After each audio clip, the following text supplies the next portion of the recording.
Assalamualaikum, waalaikumsalam warahmatullah. Ustazah, kalau misalnya kita sholat terus niat bagian adaan atau kodoannya ketukar, gimana hukumnya?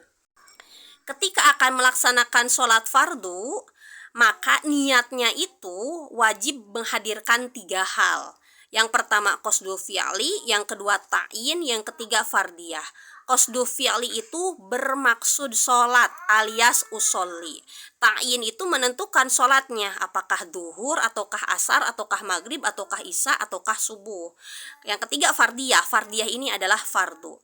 Jadi kalau misalkan mau sholat subuh, maka niatnya ini yang wajib itu cuma 3: usolli fardo subhi. Yang wajib dihadirkan di hati ya cuma segitu: saya bermaksud sholat fardu subuh.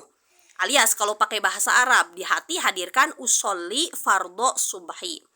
Nah, sementara masalah adaan, masalah kodoan, mustaqbilal kiblati, rokaataini, itu hukumnya sunnah.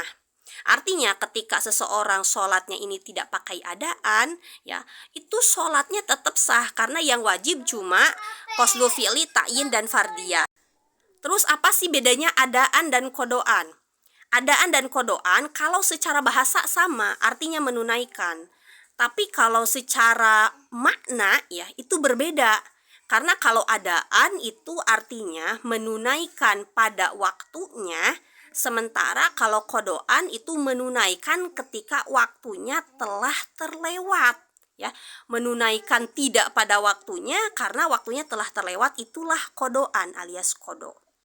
Nah, jadi kalau seseorang sholat subuh sebelum terbit matahari, ya, karena batas akhir sholat subuh itu adalah terbit matahari.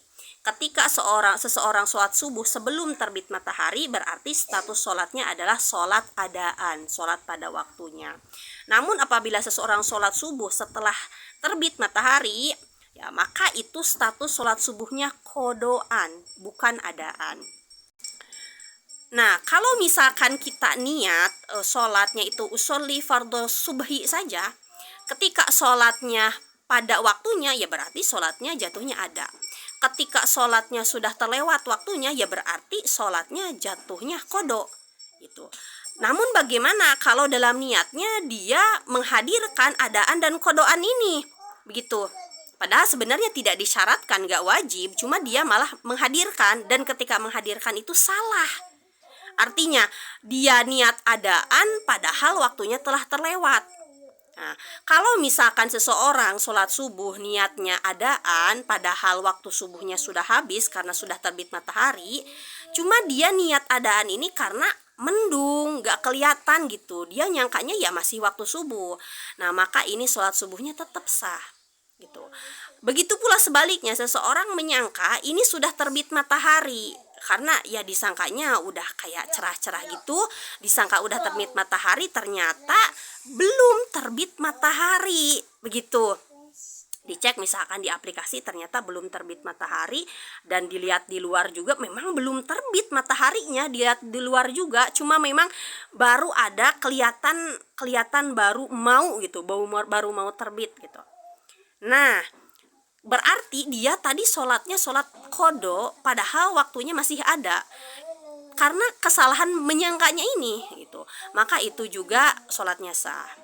Nah, yang tidak sah itu ketika seseorang dengan sengaja padahal dia tahu dia sholat itu misalkan sudah habis waktu subuh.